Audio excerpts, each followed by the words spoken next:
from Health Campaigns Together, from the GMB Union, and a whole range of other groups.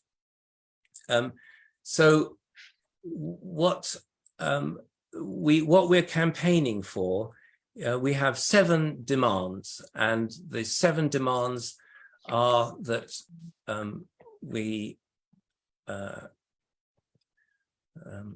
our 7 demands are that sorry, all my paperwork seems to have disappeared. What we want is disabled and older people, families and communities to shape what's needed to ensure everyone is enabled to have choice, dignity and control over their lives. We want to end discrimination and dismantle barriers to access, and we also want care and support work and the contribution made by informal carers properly valued and supported. So what we want is a system that's publicly funded, free at the point of use, publicly provided, not for profit, nationally mandated, and co-produced with service users and democratically accountable, underpinned by staff whose pay and conditions reflect true value and skills, designed to meet the needs of informal carers, and informed by a task force on independent living led by user-controlled groups from diverse backgrounds. So that's what we're hoping to achieve. And we want to see this as business as usual across the system. So that's what we're looking for. That's what we're fighting for. And that's how we want this system to change. We want a radical transformation. We don't want more of the same. We want a very different kind of arrangement. So we're going to start now with our first speakers. What we want to do is to start with our carers. So this is an important meeting about unpaid carers, and we want to hear their voices first. So we will be starting with our 3 carers, Joe Walton, Jane Cagle, and Paul Ridley. And we will then be moving on to the other speakers who will give us a sort of wider picture of the social care world and the kind of changes that we want to see. So I hope at the end of that, as I say, we'll want to have a debate about campaigning and moving forward together. And I'll try and make sure that we have time for that. So I'd like us to start off with Joe Walton. Would you like to take over and tell us a bit about your experience as a carer, and then you can introduce the next speaker. Tell us a little bit about you, and then tell us about your what you want to say. Thank you so much. Okay, thanks, Brian. Good evening, friends and comrades. I'm humbled to be asked to speak here because I actually feel that I'm speaking on behalf of so many different people across the country. But actually, with all my heart, I wish that I did not have the credentials to contribute to this debate. I would hazard a guess that the vast majority of us would rather not have as little to do with care services as possible. Indeed, however, many of us fail to recognise that we are carers. The average apparently is 2 years before many of us realise that we actually have caring responsibilities. And current figures suggest that around 12,000 people every day become carers. So life, no matter how careful you are, how well you look after yourself and those that you love, and how risk averse you are, has an unpleasant habit of throwing curveballs. Being propelled into a world of care is like stepping into a maelstrom. And at that point, the very last thing that anyone needs is to be worrying about how you go about accessing what you need. What is a carer? According to the NHS England website, a carer is anyone, including children and adults, who look after a family member, a partner or a friend who needs help because of their illness, frailty, disability, a mental health problem or an addiction, and cannot cope without their support. The care they give is unpaid. And I'm speaking from the perspective of being my daughter's voice and unpaid carer. Although, to be quite honest, at the moment, she's found her own voice. My name's Jo Walton. I'm a 24/7, 365-day a year unpaid family carer for my adult daughter, Sarah. Here she is. It is well that we've always liked each other's company, because now we are constant companions night and day. I didn't ask for this job. I didn't seek the role. It became my life when I was 50, whilst I was enjoying a very satisfying career. And Sarah, the focus of that care, didn't expect my change of role either, nor what hit her. She was a fit and healthy 25-year-old, training in midwifery after gaining a degree and enjoying life in the capital. Completely out of left field, a neurological ticking time bomb exploded, and she was left within a year unable to move or speak. Sarah's illness brings her under the purview of continuing care. This should make her one of the fortunate people needing care. We've had 18 years of interaction with our clinical commissioning group through a number of acronyms, the latest one being the ICB. Generally, we've had positive interaction with those staff who have understood the care we have sought for Sarah to support us to maintain her at home, which is where she and we wanted her to be. In those 18 years, however, we have never had a functioning care package, despite the NHS funding being there for it. Too often I've seen brilliant care workers move on because they want a job with a proper salary, proper terms and conditions, and public respect. During that time as well, we've had that care delivered by 4 different companies, and our experiences span both national, middle-sized specialists and small local companies, and we come across similar issues with all of them. They're big on promising and small on delivering. We've met with numerous frustrations, and here's just a few. Interminable assessments that don't reflect the care that in the care that we receive. The distribution of the most personal of data to numerous private providers while they decide whether they're going to bid to do the work or not. A total lack of accountability when companies fail to deliver the contracts they've undertaken. It always falls back on us. The care delivered within a home is not covered by fire orders like it is in a care home, nursing home or hospital.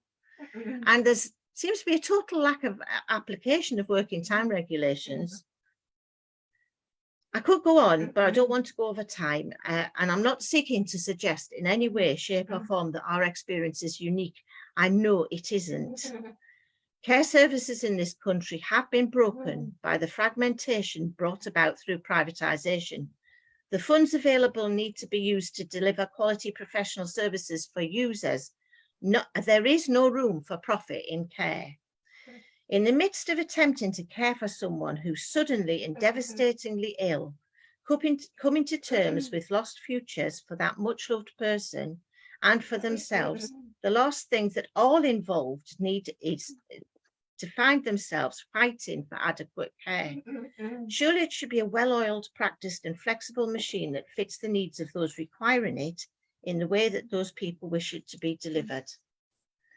I have come to the conclusion that the only way that this will happen is when the services cease to be commissioned and is actually governed by a single national organisation employing, training, supervising and paying staff to deliver, and organised locally to meet the needs of those requiring the service. And as a 24/7, 365 carer, this is what I need to support me to do what I want to do.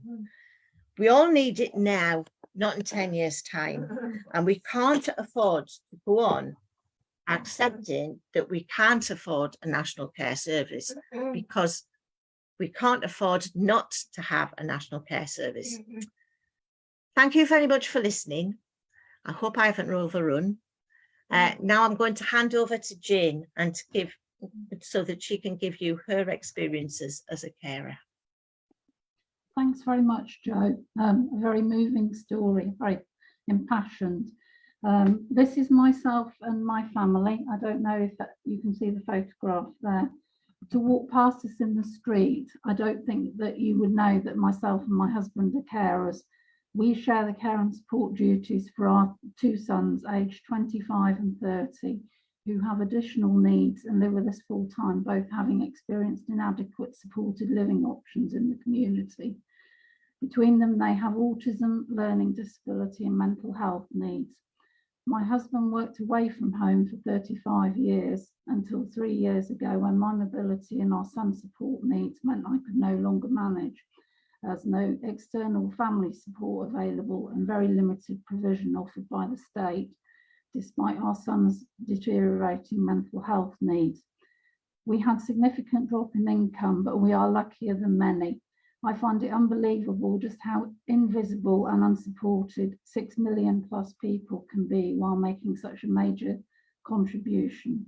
As one of the carers on the Adult Social Care Warriors public Facebook page commented recently, why is it that if a disabled person is cared for by an outsider, you recognise it as work, but if it is provided by someone known to that person, related to them, all of a sudden it is not classed as work? And this can relate to local authorities' unwillingness to fund parent carers as paid PAs. As we know, carers' allowance is about to be uprated for the first time in 10 years. Unfortunately, at £76.75, this equates to £2.19 an hour, which is 5 times less than the national living wage. So what does being a carer mean to us? Well, the key roles are advocate and communicator. All the daily comms that you and I take for granted are largely a mystery to our guys. After a merry-go-round of signposting to limited support, we now have good outreach support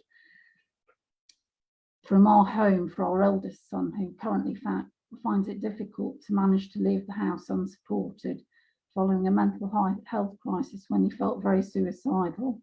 He has difficulties processing and communicating at times. We had to fight extremely hard for extra support and were passed from pillar to post across mental health and adult social care after all the budget cuts over the past decade and lack of autistic awareness. Our younger son's needs are very different and even harder to resolve. In fact, I was asked by a worker in social care, why should we give you help when there are so many others? Why indeed?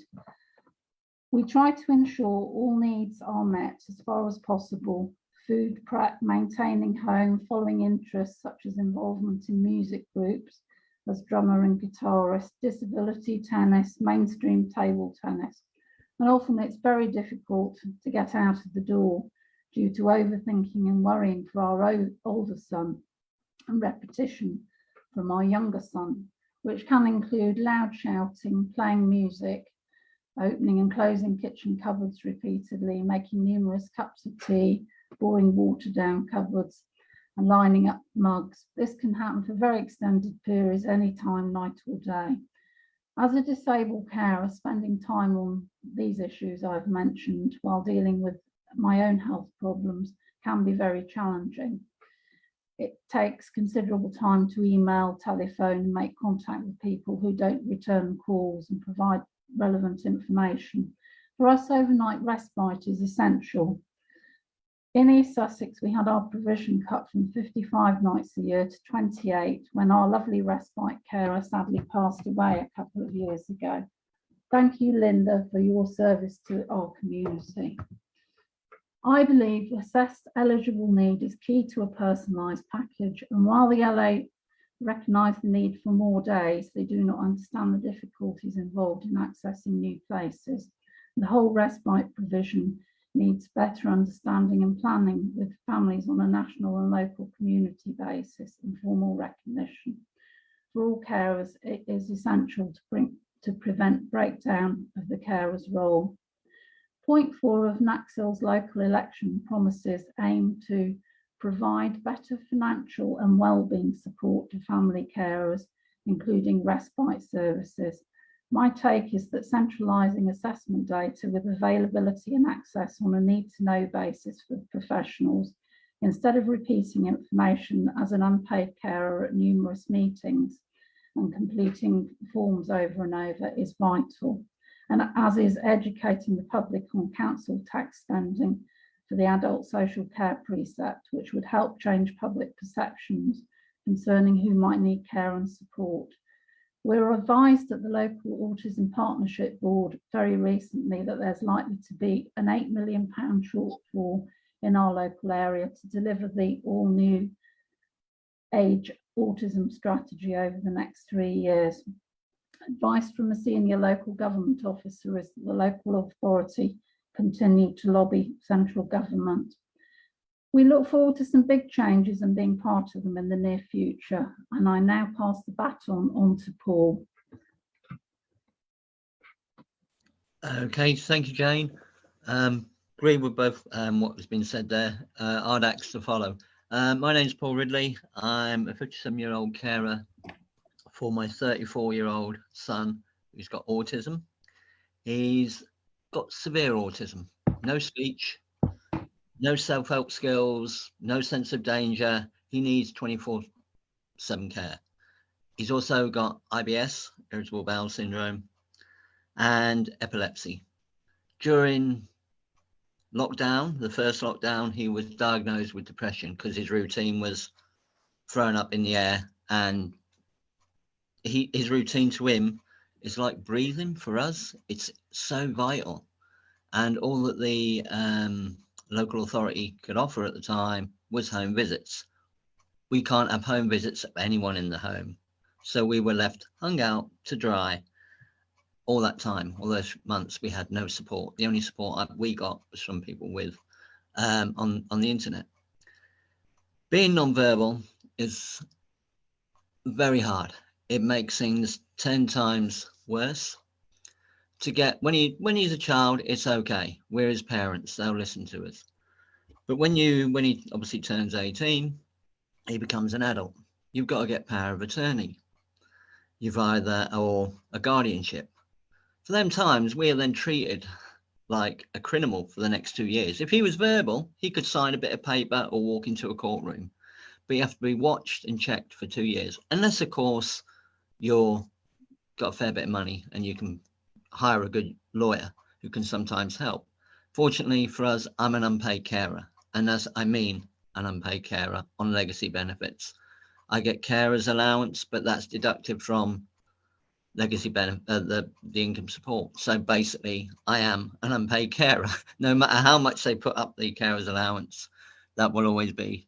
And councils and NHS seem to, okay, this person's non-verbal. Unless they've got the power of attorney, we can do what they want. I've been in fights for services, etc. And rare sense seems to have gone nowadays. I'm not calling it common, because if it was common, we'd all have it. But it seems to have gone out the window. And instead of meeting needs, all they want to do is meet their budget, meet their targets. That's all they want to do. The needs of the person have gone. And if you're, as a parent and a carer, fighting and standing up and questioning, because at the end of the day, I'm my son's voice. If you don't talk to the parents and listen to the parents or the carers of someone nonverbal, all you're going to be left with is a blank sheet of paper. Because I'm not an autistic expert, but I'm an expert in my son's autism. At the end of the day, everyone is so different. I mean, 2 words describe him. He's predictably unpredictable. He is so rare. He'll have, for example, when it comes to medication, he'll have reactions the opposite side to what should be given. Melatonin, supposed to help people relax. He could have run the London Marathon 6 times over after only 2 nights on melatonin.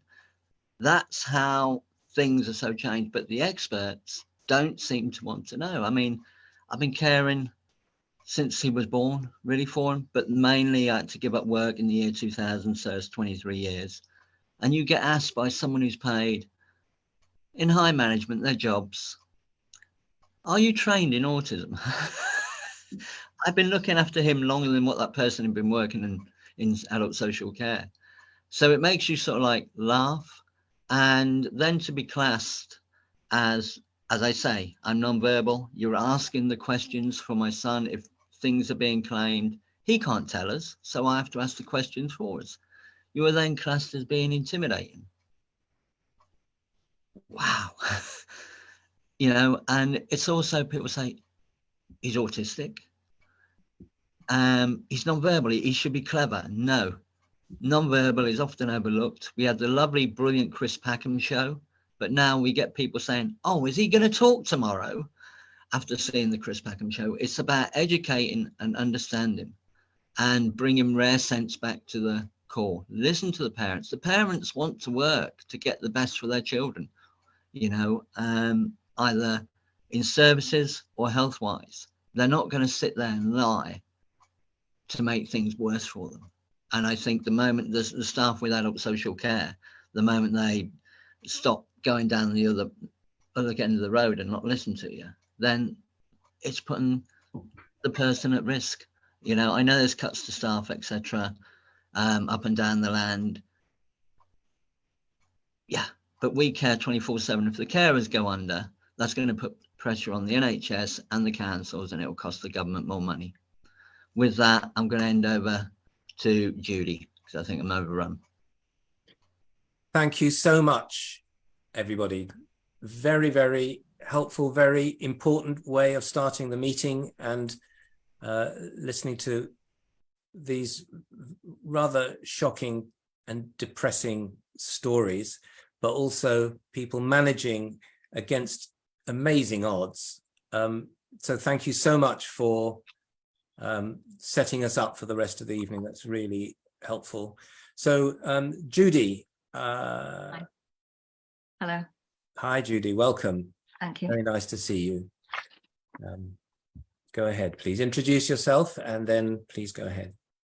Well, I'm no longer a carer. I was a carer for both my mother and mother-in-law and for another relative. And one of those was a long distance carer, which has its own delights. And I can't say anything that matches what we've just heard in terms of what it's like to be there. It seems to me to be a continuing tragedy. And the trouble is about something that's continuing, people take it for granted that we have at least 6 million, if not more, carers, informal carers, looking after members of their family, or sometimes actually no longer members of the family. We know several people who are divorced and looking after their former mother-in-law because no one else is doing it. It seems to be the kind of job that if have a conscience and can do it, that, you know, people assume that anyone can do it. And I think the pressures and strains on the people that do it, we've heard about very fluently and passionately already. Unfortunately, over the years, these stories are not new. My background is that I worked in a settlement in the East End, one of my first jobs. I was a probation officer for a short time, then worked for the Labour Party in the 60s, and we developed some really very good policies, some of which have disappeared without trace. And I then worked at the LSC trying to do something about access to care. And after that, I was working in the Department of Health as an inspector and then subsequently as a policy person. And for the last 10 years, I've been running the Relatives and Residents Association. I was the chair and then the CEO because we had no money. And so I did that for 10 years as an idiot. And fortunately, had the miracle experience of not knowing that I helped someone with her who was looking after both parents and falling apart.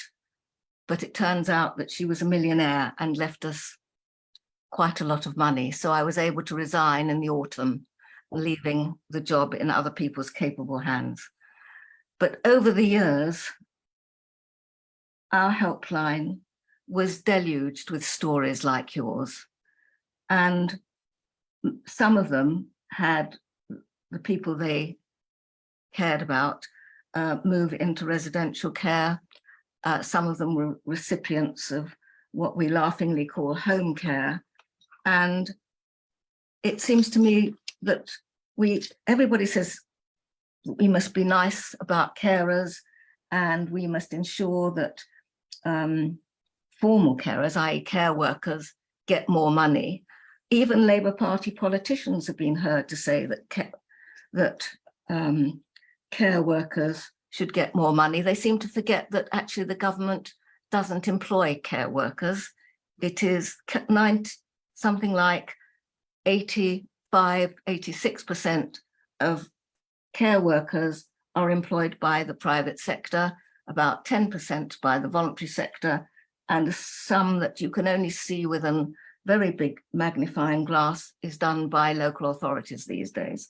So what we're talking about is a sector that is, sorry about that, 3 times the size of, in the care sector, there are something like 500,000 beds.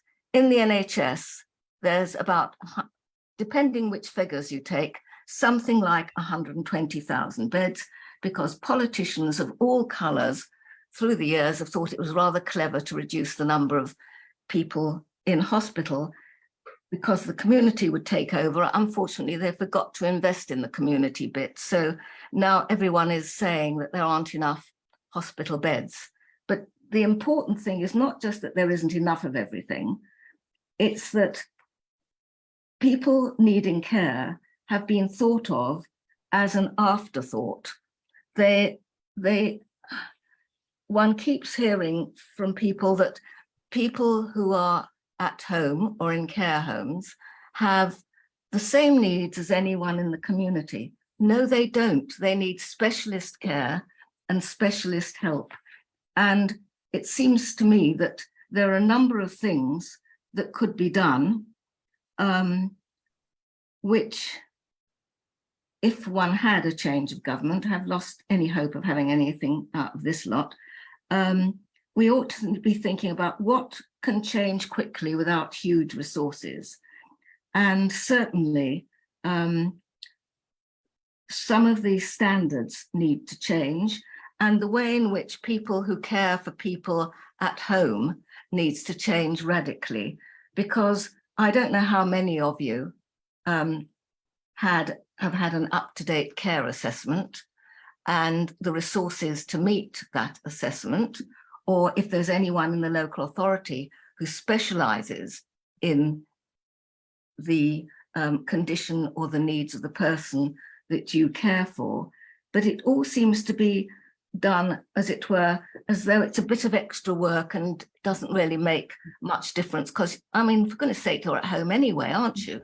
And it's really got to be seen in an organizational context, as well as the humanity and love and all the things that you do every day.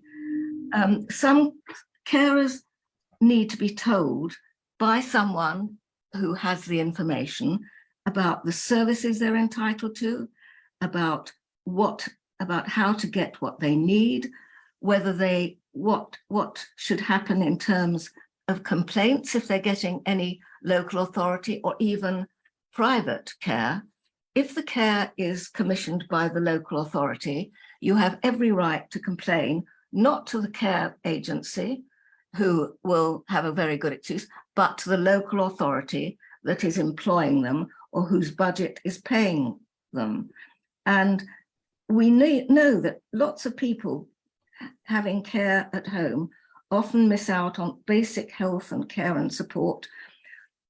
Is the person you're looking after get getting decent dentistry, chiropody, hearing aids? Are they getting physio? Has an OT come to your house to make sure, or your flat or your wherever?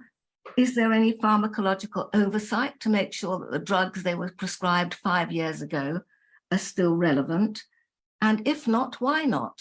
These are people in the community who deserve every service, and actually probably more than most, not to mention the help and support that informal carers need, because some of you might remember things like respite and day centres and other services for people with complex needs, but also so that carers, home carers, informal carers can have some breathing space and some end of.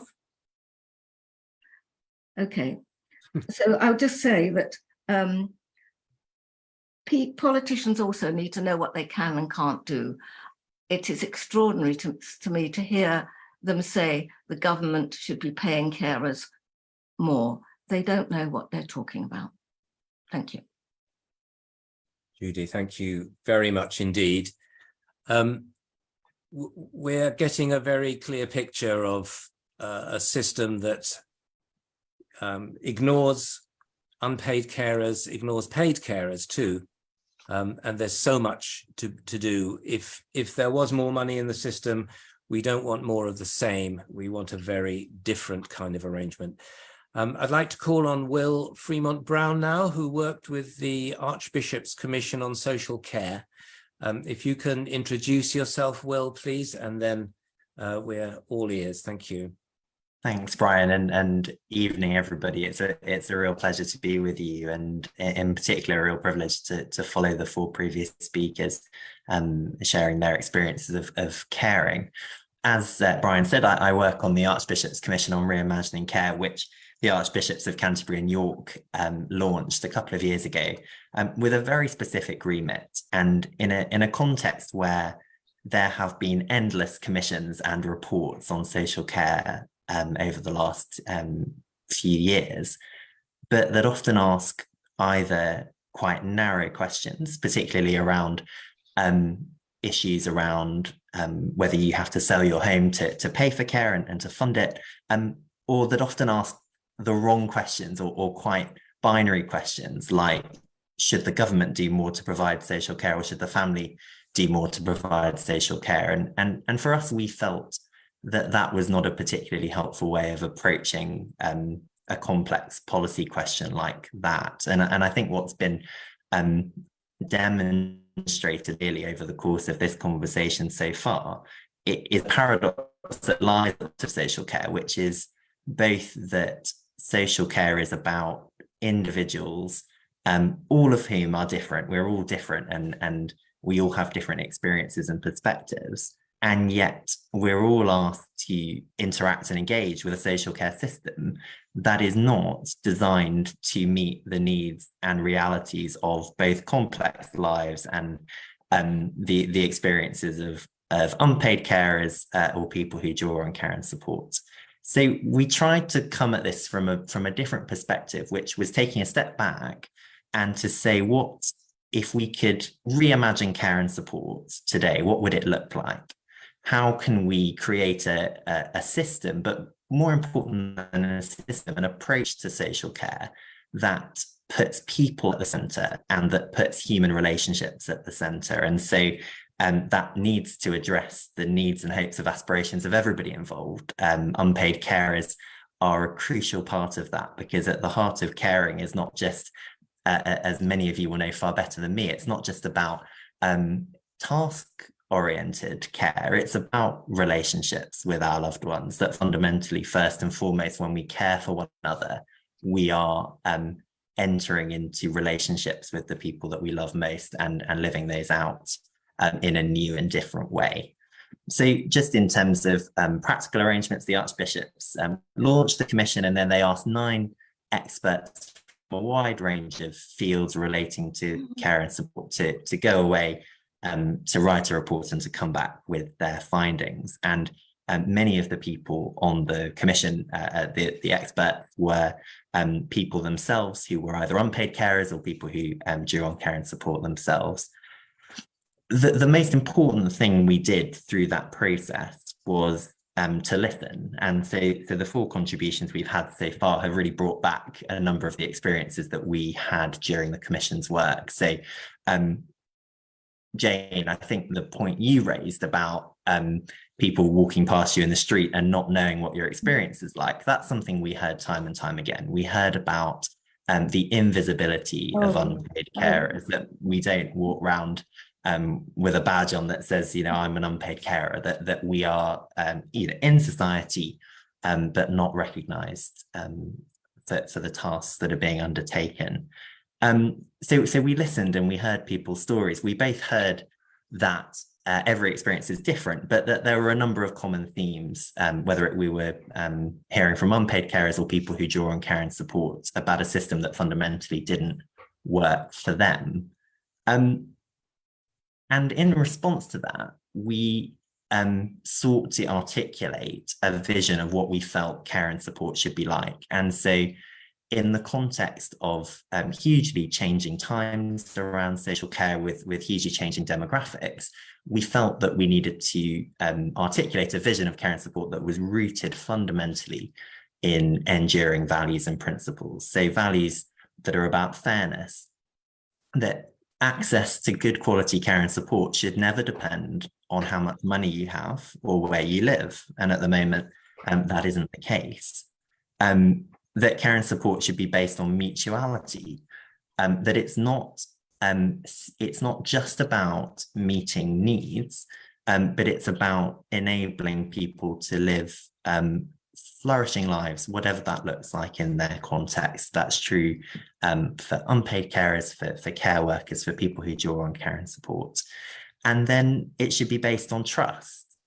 We really need to shift the way that we think about care and support and trust people to know what they need to live a full life, whether that's trusting unpaid carers to know what it is that the person that they care for really needs, or the person who draws on care and support themselves being in the driving seat of their own care. So we heard a lot of, that was our vision, and we had that based on what people told us. So we had roundtables that were facilitated by organisations within the sector like Carers UK and the Alzheimer's Society that really got us fantastic access to people who were willing to share their time and insights with us.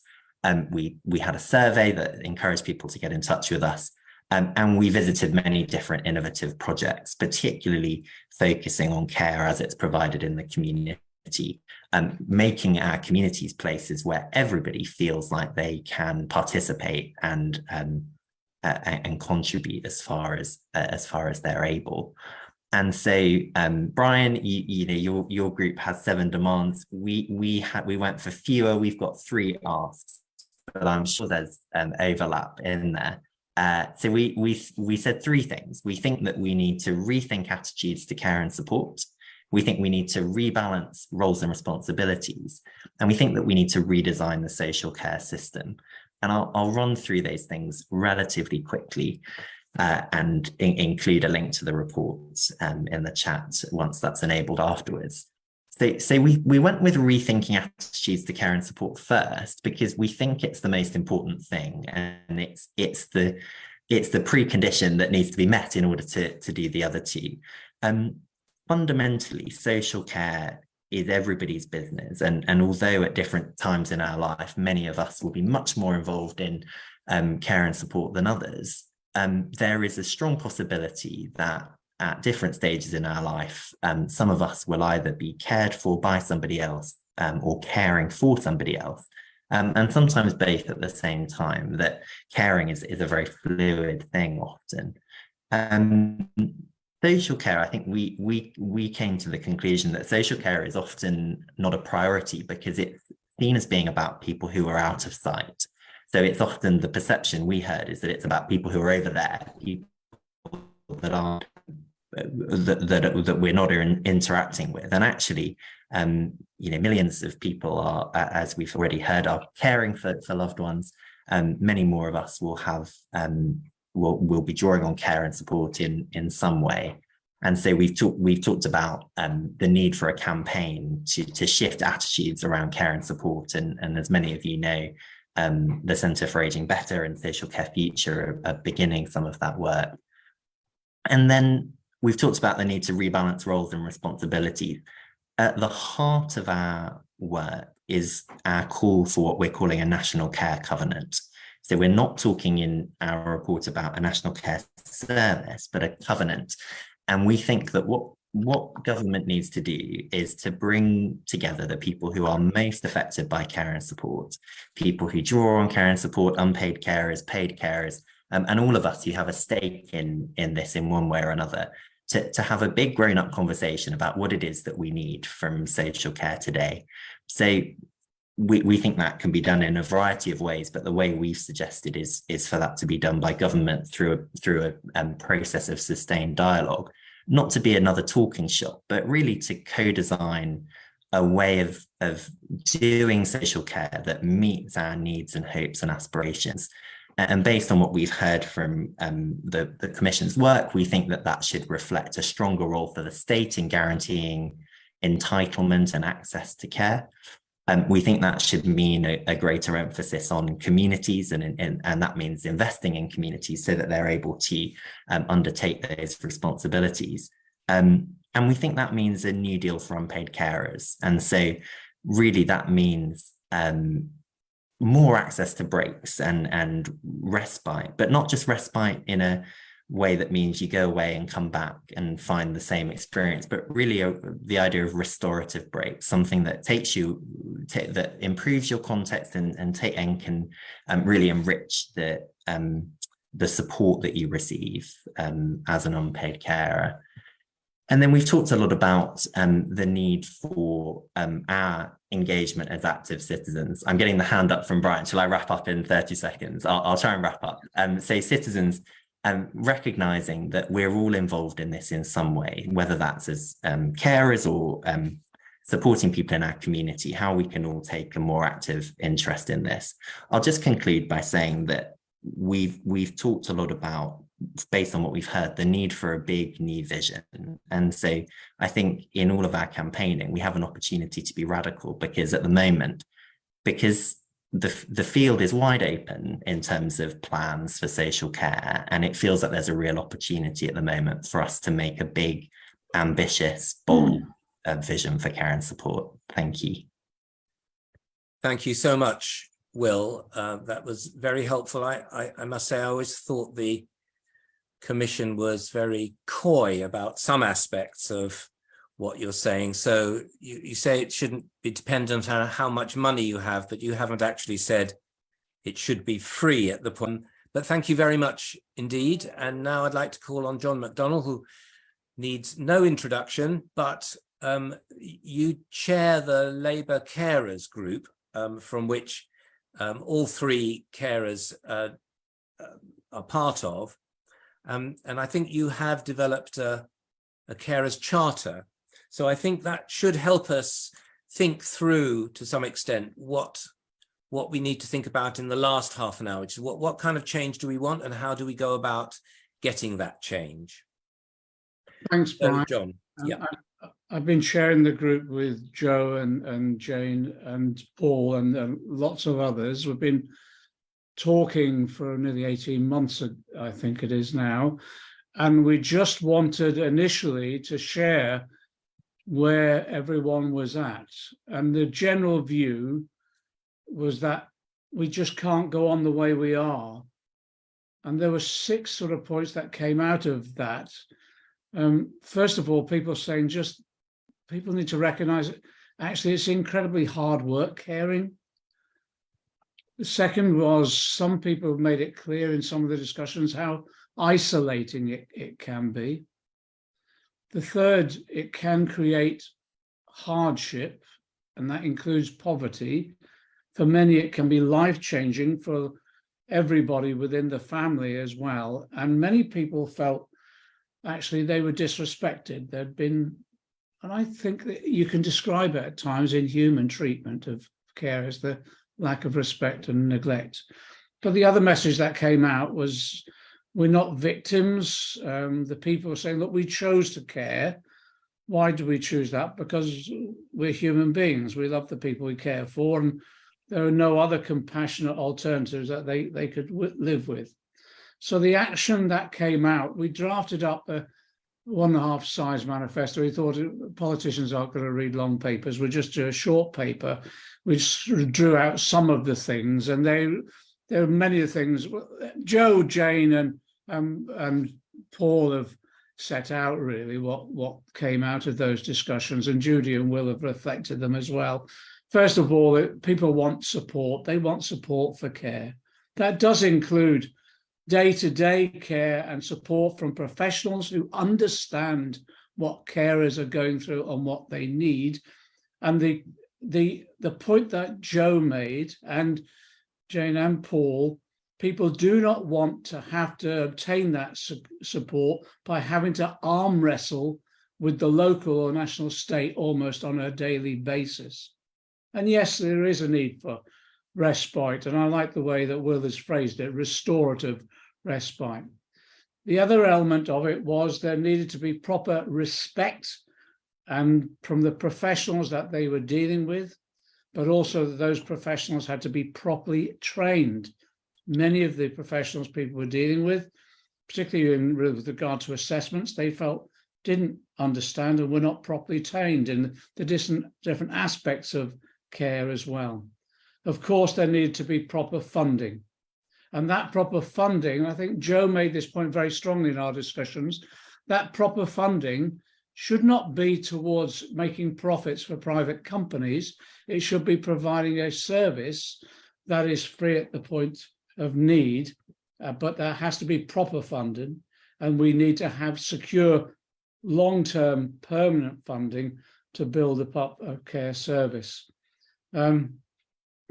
For the service to be effective, it needed to be under some people call this co-determination or whatever, but there has to be aspects of democratic control, both by the carers themselves, but also through other mechanisms of democracy, rather than through privatization and lack of control that's taken place in the past. The other element, obviously, was about the income that people have. And I just say this from my own constituency experience. What caring can do is force people into real poverty, not just the individual carer, but the whole family. There needs to be a proper income to reflect the role that people play. The benefit system clearly doesn't provide that at the moment. It's derogatory, to be honest, the levels of funding that people get. And there needs to be a reflection of the actual professionalism of the care that people provide in the work that they do. The final point that came out, which really struck home to me in one of our discussions, I don't know whether Joe or Jane or Paul can remember, someone said that the state has got to stop taking us for granted, full stop. What comes out of this is, I think, to take Will's point, I think people do generally think there's a real opportunity now for change, quite radical change. I think partly it's because carers themselves are saying there must be change, and this time, having demanded that change, we're not going to fade into the background anymore. We're not going to go away. We're not going to, these are some of the expressions that people have used in these discussions. We're not going to take no for an answer.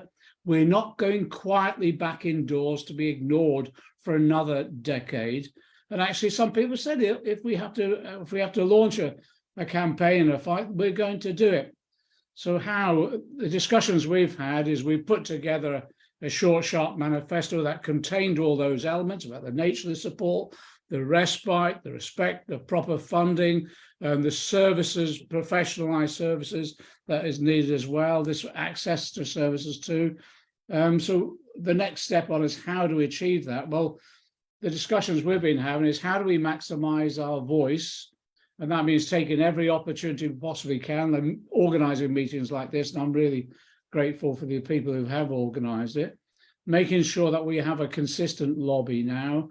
We use every media opportunity, including social media, but we pressure government at every level, council, mayors, MPs and ministers.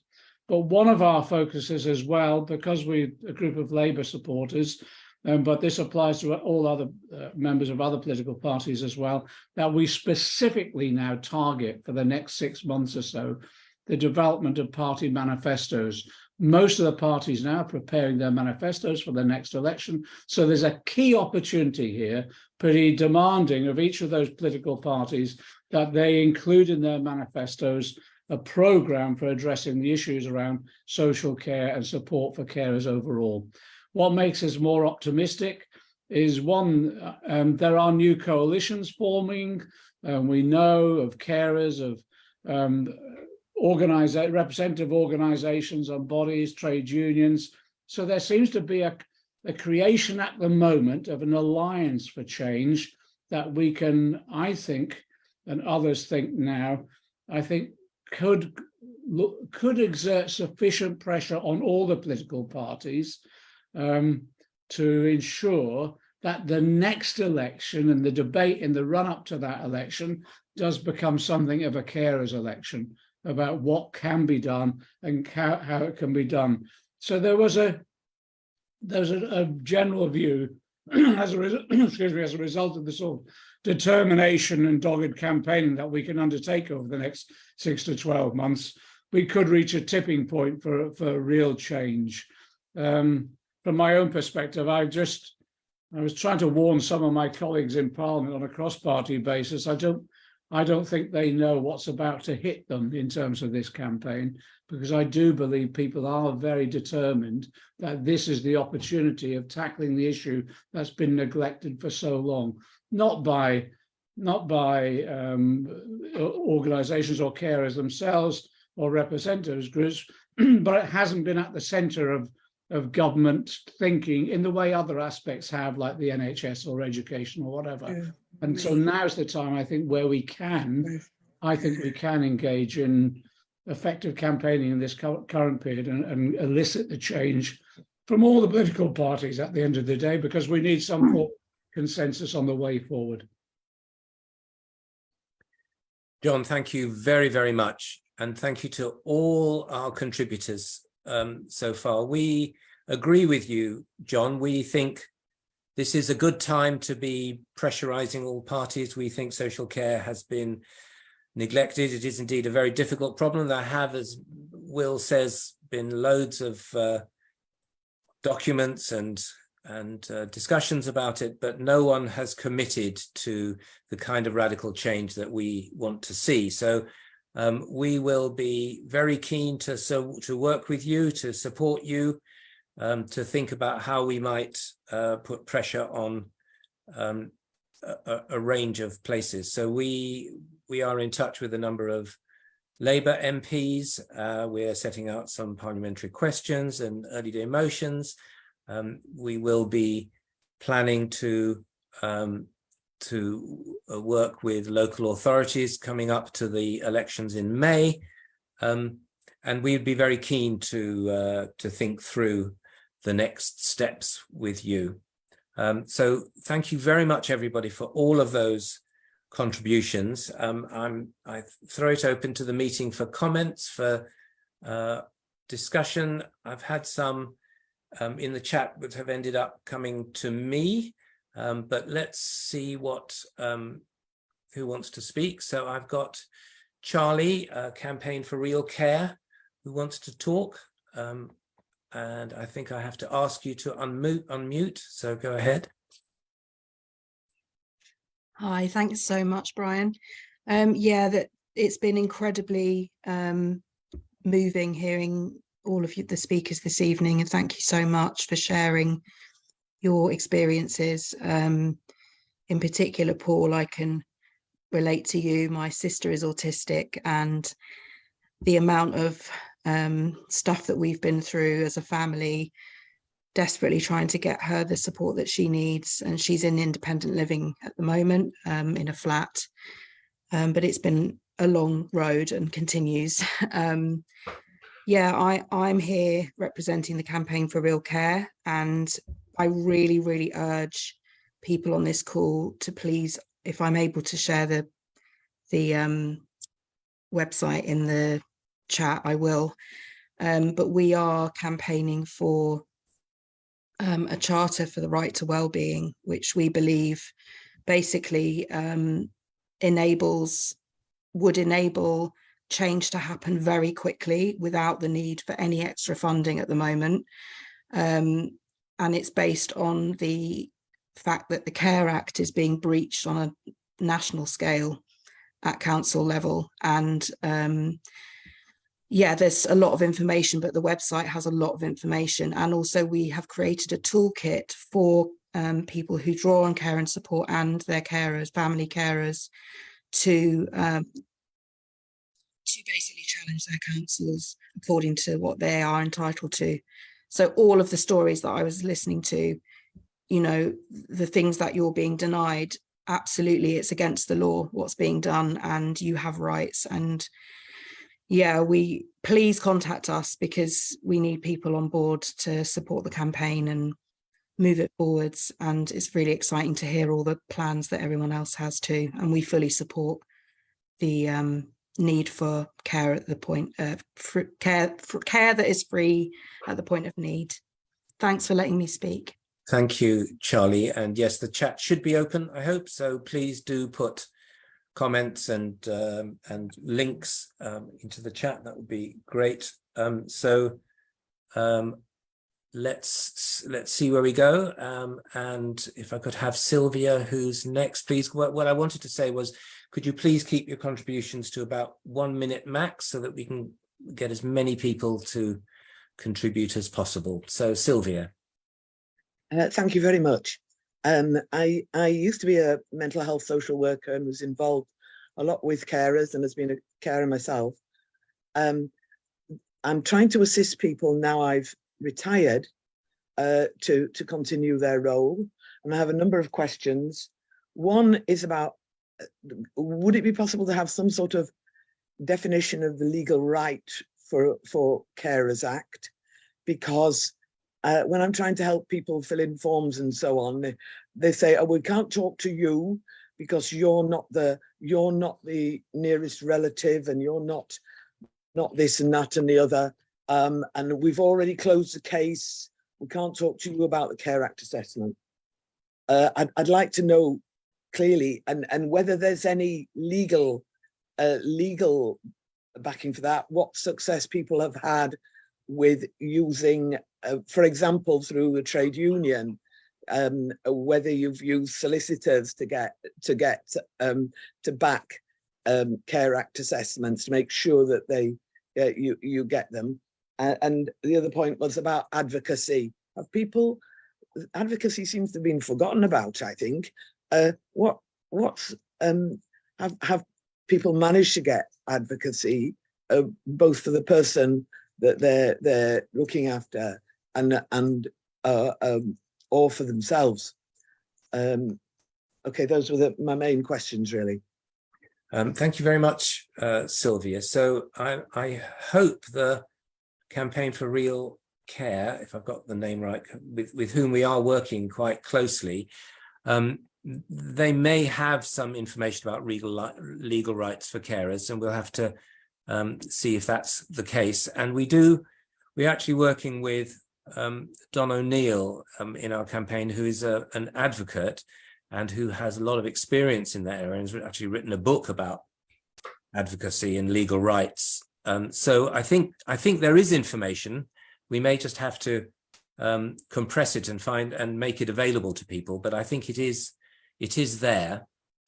Can I just jump in really quickly? Don is part of the Campaign for Real Care as well. Yes. And he is an advocate and has a lot of knowledge. And yes, we have information. So please do get in touch with us. Good. That's a good practical link already. Thank you very much, both. So Linda Jordan. Hi, thank you. I'll try and keep to a minute. I've been an unpaid carer for 40 years, both for my daughter, who's got a learning disability, now her husband, but also my parents, my in-laws, and a close friend who I looked after for 6 years, a few years ago.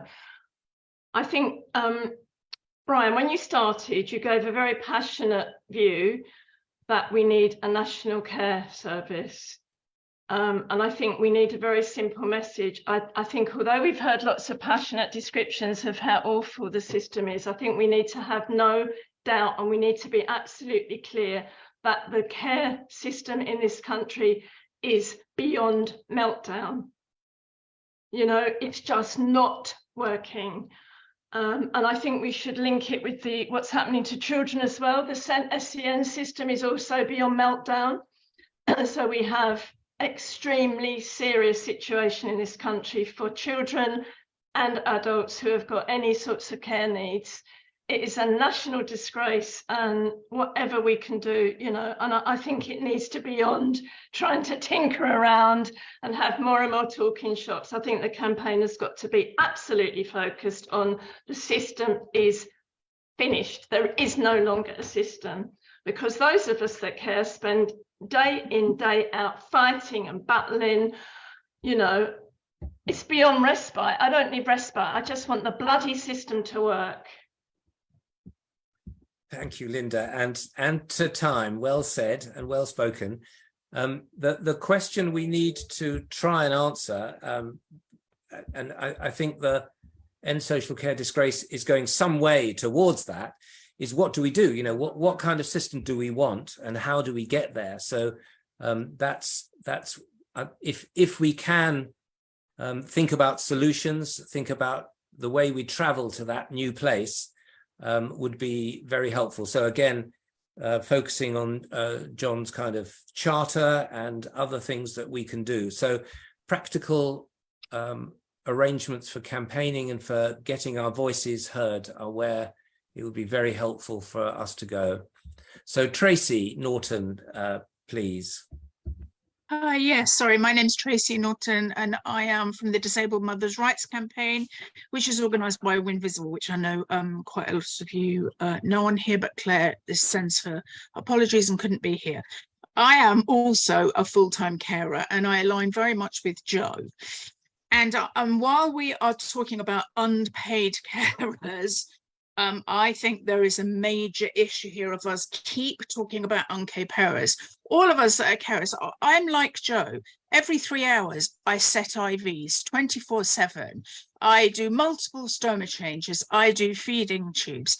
My adult son has been injured by hospital and by carers to the extent that he is afraid of having people in our home. That leaves me doing everything 7 days a week, 24/7.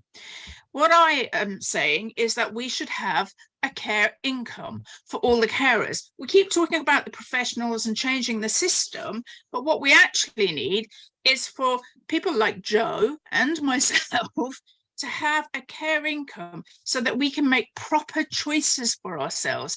And until we address the fact that we are unpaid carers, we're not. I mean, yeah, we don't choose to be unpaid carers. We choose love of our family. It's not a choice that we make, it's love. And therefore, we've got to stop calling it unpaid carers, and we've got to fight for a care income for all the individuals who are out there doing what we all do.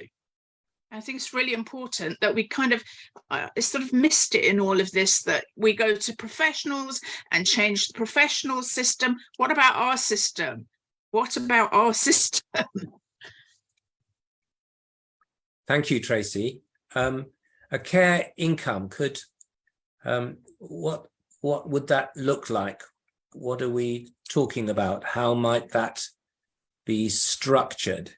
Do we have any thoughts about that sort of approach? So this goes well beyond respite. It goes well beyond it. It's a very different concept of what we want to see. It is. It's a concept of individual choice, because we have to be able to make choices for ourselves. Someone like myself or Joe might choose to do a lot of what we do, but it's not, we should be, you know, have the money to make those choices, to be comfortable so that we can make those choices and not have to worry about the heating bill or the water bill, or, you know. So we know that there are, the benefit system does offer some minimal income. but it's tiny, as I think was said right at the beginning. It's inadequate. So we're really looking to see either the benefit system improving that or having a completely different arrangement of actual income for carers. So thank you very much for that contribution. Brian Rose? Yeah, thank you. So I'm the carer for my disabled brother who's got a mental health problem, and in the London Borough of Ealing, the council was somewhat progressive, I'd just say, because they did have an initiative to set up co-ops in Ealing, and so I've joined a group, and we've been talking amongst ourselves for a few years now, getting registered as a co-op and getting a bank account. So we are trying to change everything in the London Borough of Ealing. So hopefully what we're trying to do will come to fruition and solve a lot of the problems that's been discussed here tonight, because it sounds like a real national scandal and it's a crime against humanity, what's going on. And in the meantime, we're trying to forge everybody's co-op to do the best we can in our small London Borough of Ealing. Thank you. Thank you very much, Brian. We're very interested in end social care disgrace in co-ops. There are a number of examples across the country, not many. So we'd be very keen to learn from you how you're setting it up, and you probably have contacts with other co-ops, but we could probably facilitate some links if that's what you wanted.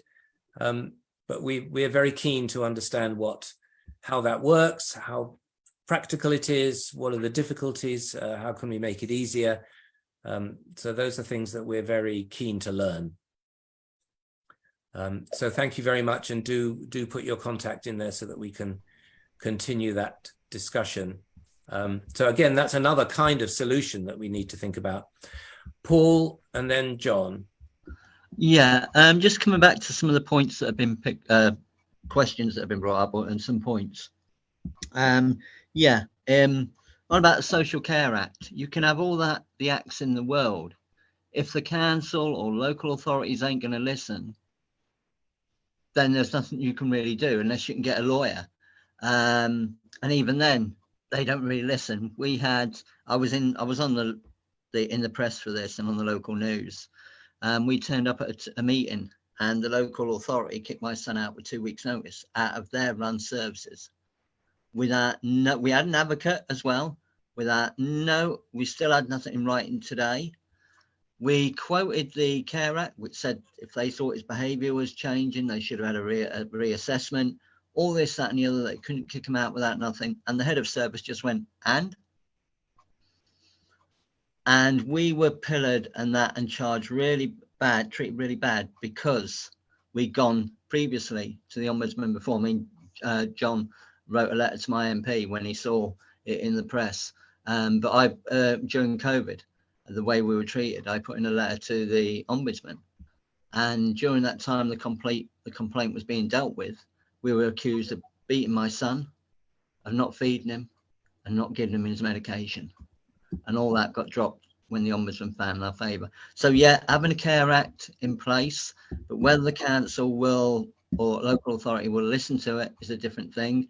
Because with the CQC, I've gone to the CQC, and all they do, or used to do, I know it's changed now, was write to the council and ask themselves to investigate it. Unlucky. So it's like the police and the police. There's nothing there to support the carers. And yes, it has been talked about benefits that perhaps, because there's all kinds of carers there on different levels of caring. They all care over 35 hours a day and all this, that, and the other. But we all know, unless you get respite, you don't. Unpaid carers don't get unpaid sick leave. They don't get holidays. What is a holiday? Do you know? I went during the last year, and the group has seen this. When my son got kicked out of services in April, all the way up to November, my weight went from 32 to 28 because my son was at home, and it was all the stress and that involved. So, but yeah, I think whether if you start labeling it and saying, oh, well, that carer only does that so much, so he's only going to get that much, against us and some of the other carers who are caring 24/7 and doing this all through the night, I think that might end up, unless it's done right, causing more problems. But hats off to everyone that's spoken tonight. You know, but the bottom line with authorities, for me, it's trust. Because would anyone around here leave the person they care for, their child, with anyone they didn't trust? At the end of the day, if you go out and babysit, you're not going to leave them with someone you only met for 5 minutes. Thank you, Paul. That's what it is. Okay, thanks. Yes. Thank you so much. John. Just on Tracy's point, because I think she's made a brilliant point, and we discussed it in the group over the last year, that last 18 months that we have. Part of the reason people have described themselves or been described as unpaid carers is because when you explain as a carer what you get, what you receive in terms of the pittance of a carer's allowance, people are really shocked. And they think you are being paid, and people are not. That's the whole point, really.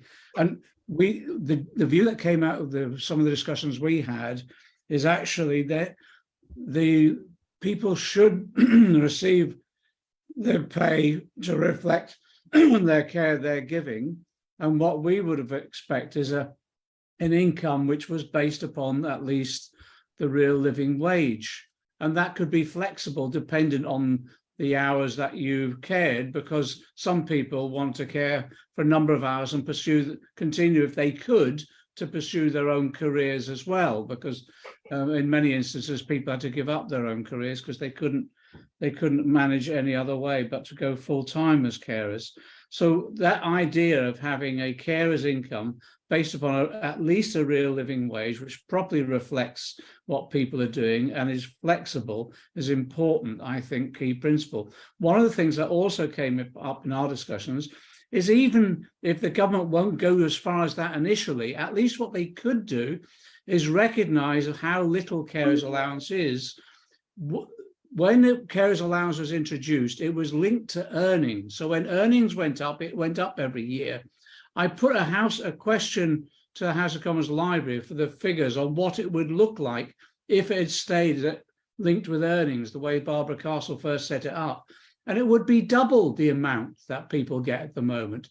And the other issue, we said, well, even as a first step, why not at least take carer's allowance to maternity benefit level, because that's another benefit given for caring for another person. At least do that as a first step, if we can't go immediately towards a real living wage income.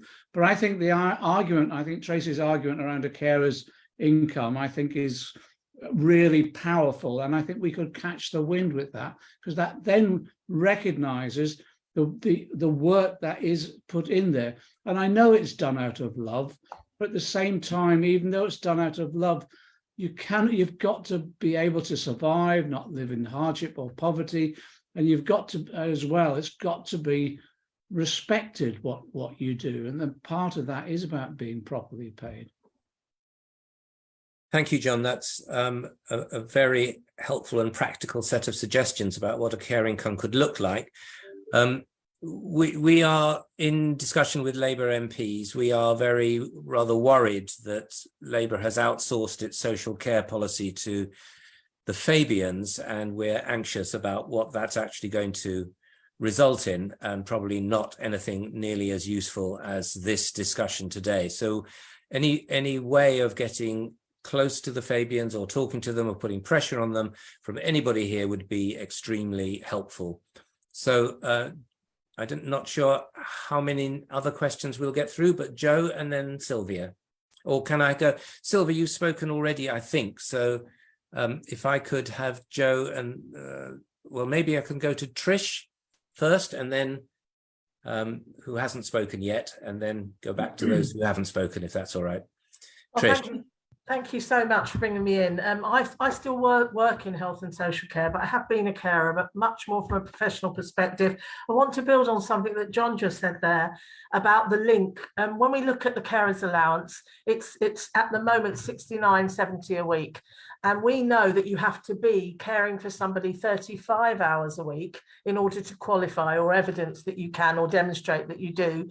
So I think if we say that the living wage is, say, £10 an hour, you know, we know it's thereabouts, and say at £35 a week, that means it should be £350 a week. And we should find that figure as an absolute figure because it makes sense to the criteria for being eligible. I think that's a very simple figure to go for. It's not an outrageous figure, but it's much more livable figure. And it's a respectable earning or income that would be very helpful. And I think it would be a very simple figure to aim for. I've got other things to say, but I'm not going to say them because I know other people want to speak. It's a great meeting. I'm really pleased to be here. Thank you. Great. So Sarah Johnson, please. Thank you very much, Trish. That's very helpful and very precise. It's what we like. Can you hear me? Yes. I was just following up on what Paul was saying, actually, and there was a lady before him. I do think that local authorities are not following Care Acts at all, or principles around personalisation, self-directed support, etc. I actually took a case to the Ombudsman, and the council, local authority and the NHS, the mental health side of the trust were all found at fault in breach of legislation, and recommendations were made, and there's been absolutely no change whatsoever. It just feels that local authorities can do what they want, make decisions without involving the people that actually need the care, and they get away with it. And there's no kind of support around legal aid at the moment with solicitors, because solicitors are inundated. I've tried to get a solicitor and I've got nowhere. Also, what the lady before was saying about how the care system is basically broke, I would totally agree with that. Trying to secure care has gone on for years now, and unless wages and things like that are put up, you know, people who are vulnerable, people who need the help to live independently are just not going to get it. And that was basically all I had to say. A very important message, absolutely. And we are committed to trying to make a difference and really, you know, transforming the system into something completely different. And I think the principles that Will outlined at the beginning of the kind of principles that we all want to see. It's a question of how we can persuade governments to pay for that and to change the way things are done. Steve Lancashire, please. Thanks, Brian. In relation to this debate about carers' income, I think it is quite important to get away from the concept of allowances and see it as an income. And I just wonder if a benchmark in terms of how it might be structured is people might look at the different kinds of payment that's made to either residential care homes or for nursing care. So that weekly payment that some people that go into nursing care or go into a residential care home might be the basis of a benchmark for looking at what a home carer might get as an income. Thank you. Good idea. Yeah. Can I just check? I get the message, and I can see why a care income is the right thing to do. Is that the main issue for carers, funding this, or is it? We've talked about a lot of other issues too, but we need, that should be a central plank of what we're going for, or are there other elements that we need to focus on? I've got Joe and then Sylvia and then Will, and if you can do this very quickly, then I can wrap up. Joe. I'm sorry, I don't know how long I'm going to be allowed to stay on anyway, because somebody's making a noise here. I think passionately that we ought to be resourcing assessed need. And when I talk about need, I'm not just talking about what somebody needs to get from one day to the next. I'm talking about what they need to live a proper life. We should be resourcing that. And then if what we call informal or unpaid carers now want to deliver some of that, then they ought to be receiving some of that funding to do it. I personally, I do what I do because I love Sarah and I don't want anybody else doing it, as we've already talked about today. But I'm frightened about what's going to happen when I can no longer do it. And I need something in place that's going to be able to take over and do it properly from me, so that I know that I'm leaving my daughter in capable, safe hands. I was told recently that that if anything happens to me or my husband, then Sarah will be taken into hospital and cared for in hospital. And where does her quality of life go then? Who's going to wash her lovely jumpers? That's just one thing that springs out in my head. You know, it's all these little caring things that you do that you won't get if she's in hospital, and it's not the right place for her anyway. And that was something that I turned over. We're talking about advocacy. We have got deputyship for Sarah. We spent a lot of money getting it, and it costs us a lot of money every year to keep it. But we've turned this over, that somehow or other the commitment to providing any care for Sarah does not exceed past us not being here anymore. Yeah, very important. Sylvia, briefly, please. Yes, thank you. I live in Leeds West, which is the MP is Rachel Reeves, who is the Shadow Chancellor of the Exchequer. What is the one thing that you would like me to say to her as a constituent? I know she will listen. What would you like me to ask her to fund if they get in next year? Sylvia, we have a number of documents, one of which we sent in to the Fabians. We can send that to you and you can send it to her, and we would be very keen to meet with her at any time of her choosing. So we're meeting with a number of Labour MPs, so we'd be very happy to meet with her. But if you send us in your email in the chat, I can send you the document to give to her. Thank you very much. Will?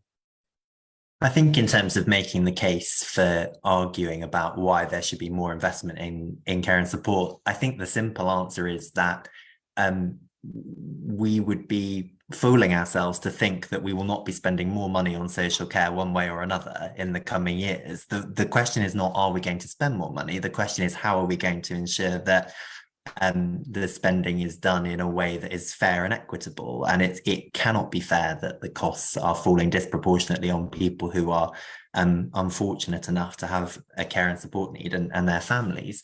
And then the second point was very quickly to say that as a commission, we did call for care and support to become universal entitlement. The question is about how quickly you can get there, because clearly there is a need to address the fundamental imbalance in our health and social care settlement that says that if you have cancer, that every penny will be paid for on the NHS, but that if you have dementia, you have to meet a very mean Yeah. Will, thank you, Charlie. I'm not taking you. I'm sorry, we're going to have to wrap up here.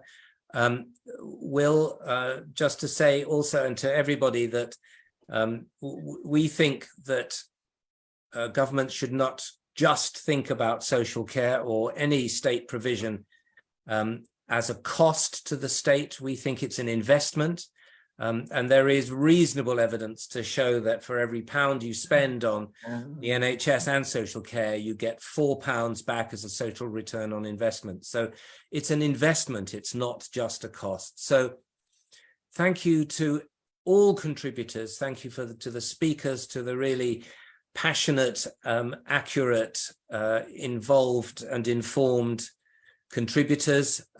Thanks very much to Keep Our NHS Public for supporting the tech side of all of this. Thanks to everyone in End Social Care Disgrace who really made all of this possible. And thank you everybody for coming. We really do want to work with as many people as possible to make the change that we all want to see. So please join us. We're on where the website is www.nacsils.co.uk, www.nacsils.co.uk. We'll put that in the chat.